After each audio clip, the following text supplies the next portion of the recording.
18h30 sur Al-Oula, bienvenue dans cette première édition complète de la soirée, à la une de l'actualité ce lundi. L'épisode hivernal persiste et nous apporte de généreuses précipitations. L'impact sur les cultures maraîchères et céréalières se fait déjà sentir. Exemple depuis la commune de Tninchtuka, province d'El Jadida, où la récolte s'annonce faste. À Genève, le Conseil des droits de l'homme tient sa 52e édition. Le Maroc y participe via une délégation présidée par le ministre de la Justice. L'occasion de mettre en avant les réformes ambitieuses engagées par le Maroc en matière des droits de l'homme.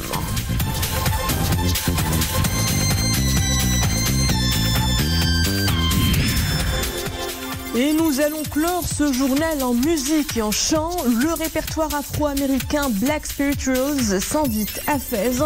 Un spectacle où l'on chante l'émancipation de l'esclavage, la communauté et l'espoir.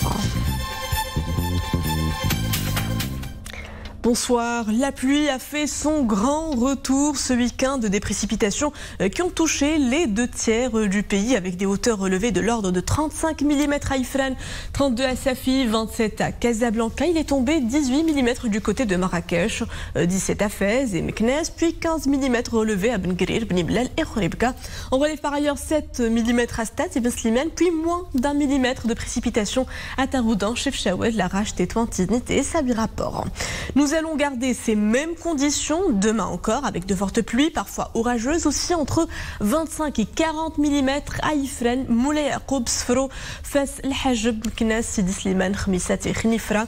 Il pleuvra légèrement moins à Rabat, Salé, Khirat et Mara, Mohamedia, Noisseur, Stade, Medjouna, Casablanca, Berchid et Ben Slimane avec des hauteurs prévues comprises entre 20 et 35 mm. Ça devrait se calmer vers 18h au moment où la neige continuera de couvrir jusqu'aux environs de 23h les provinces d'Ifrane, Boulman, Bnimla, Lazela, Khnifra et Midel. Puis attention au vent, il soufflera fort sur l'Atlas, l'est du pays et le nord des provinces sud.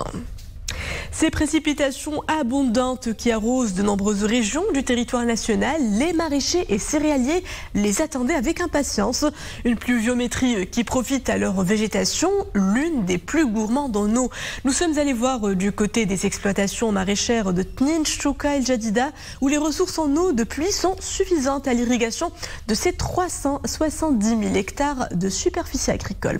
Fatiha Omrar, Mohamed Chikir et Boubkar Bravret. À Tninchtuka, les cultures maraîchères s'étalent à perte de vue. Une zone agricole par excellence, réputée pour la qualité de ses légumes, la région contribue fortement à l'approvisionnement du marché national, notamment pour ce qui est de la carotte.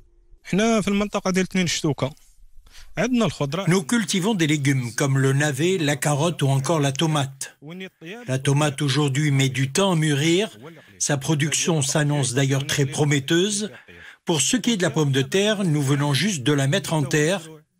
Pour la tomate, dans 2 semaines, nous passerons à la récolte. Durant ces derniers mois, la région a été bien arrosée. Les dernières précipitations ont eu un impact positif sur les cultures maraîchères, sur les cultures céréalières, mais pas seulement. Les dernières précipitations ont permis de combler le déficit en eau au niveau des barrages. Le taux de remplissage est aujourd'hui en nette hausse, même constat pour les nappes phréatiques qui ont retrouvé du volume. Les dernières précipitations ravivent l'espoir des agriculteurs. Les dernières pluies ont ainsi amélioré l'état des cultures céréalières et intensifié la végétation dans les pâturages. Les précipitations de novembre et janvier nous rassurent quant à une bonne saison agricole. Nous espérons qu'il continuera à pleuvoir les semaines à venir.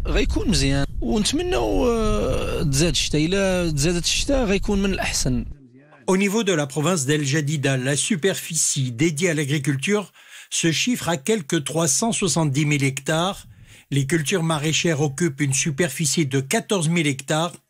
210 000 hectares sont dédiés aux cultures céréalières.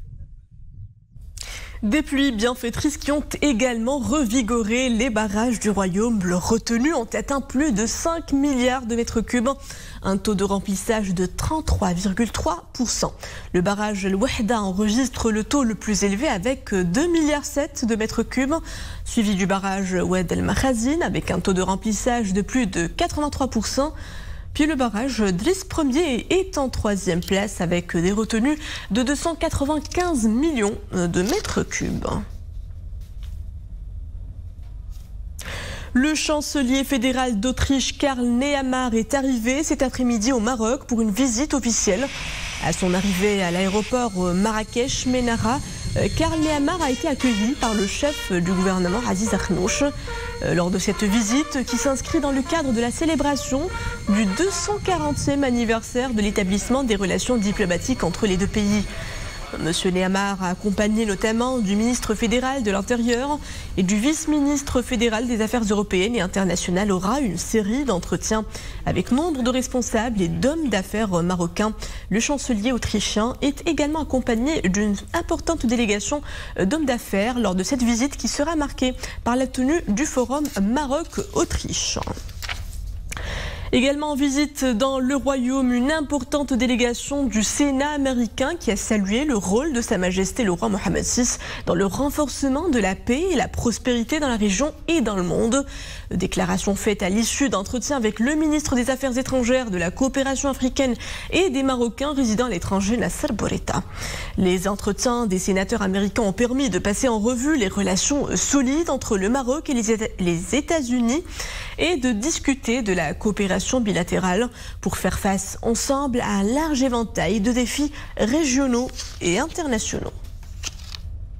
Direction Genève où le Conseil des droits de l'homme tient sa 52e session.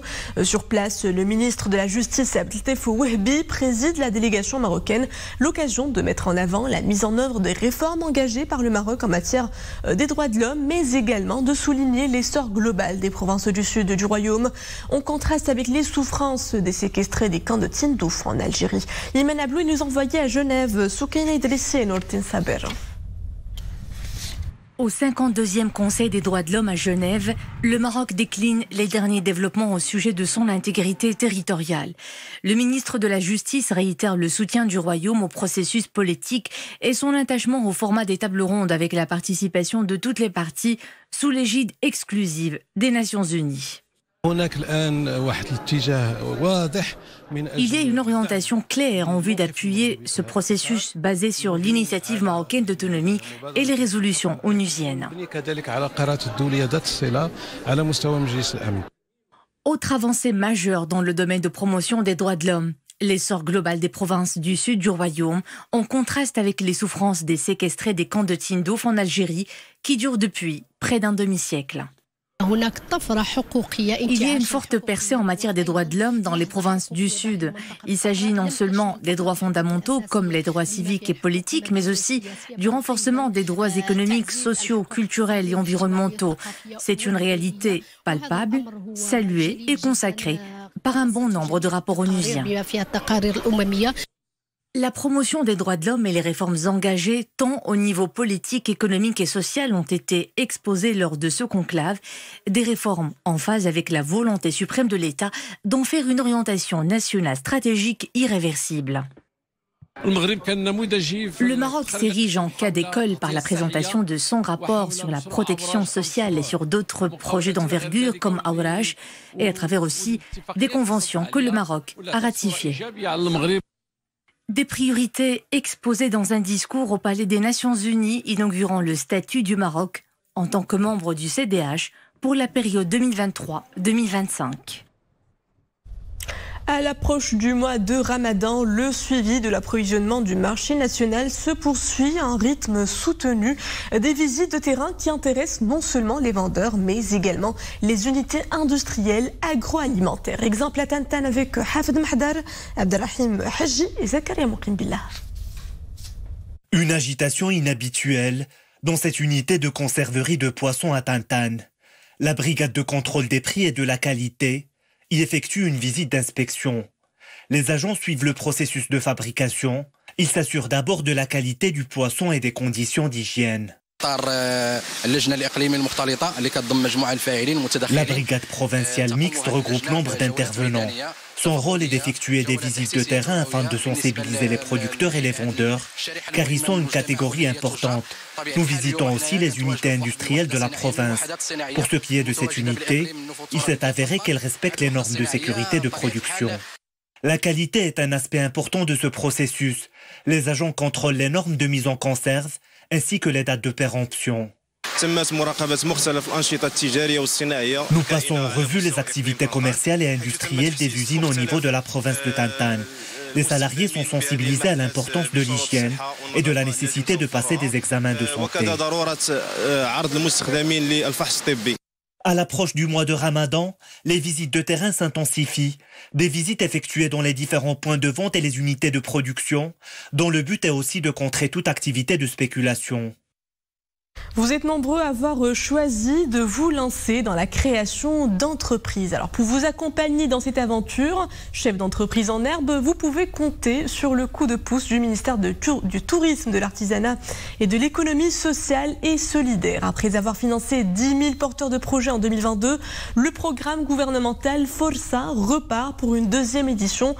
Força 2023, c'est une enveloppe budgétaire de 1,25 milliard de dirhams allouée par le gouvernement pour accompagner et financer 10 000 nouveaux porteurs de projets avec un focus cette année plus important sur les femmes. Le dépôt des candidatures a commencé aujourd'hui et c'est sur la plateforme électronique www.força.ema. Et avant de nous quitter, cette parenthèse musicale, en ce mois de février, le consulat général des États-Unis rend hommage à la musique Black Spirituals. Au programme, une série de concerts à Fès et à Casablanca qui met en vedette la soprano américaine Nicole Tyler et la pianiste Natasha Marine. Ensemble, elles interprètent des œuvres des chants profondément ancrées dans l'histoire et la culture afro-américaine. Mustafa Zahiri, Zakaria Mokin Billah.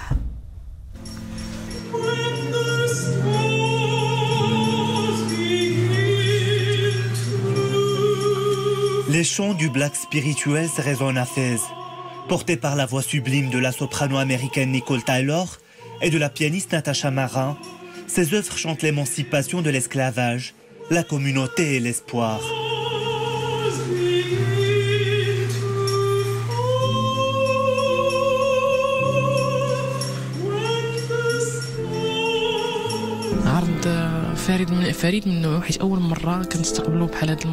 C'est la première fois que nous accueillons ce genre de musique spirituelle anglo-saxonne, un hommage aux esclaves afro-américains et un voyage à travers les époques et les pays.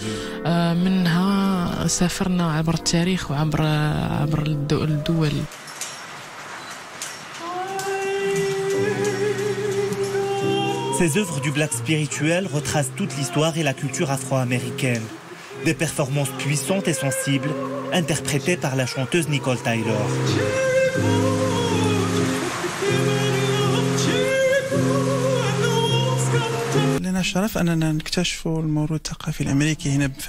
C'est un vrai plaisir de découvrir ce genre musical américain à Fès. Ce spectacle est une ode spirituelle qui nous rappelle nos origines africaines.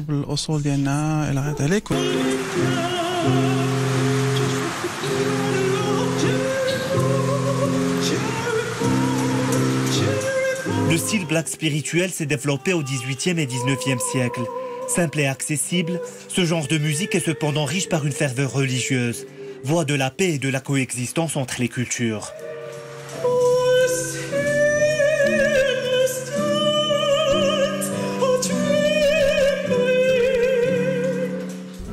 Et c'est sur ces belles notes musicales que nous nous quittons. À 20h30, le retour de l'information avec le journal Aïsia. Très belle suite des programmes à tous sur Al-Oula.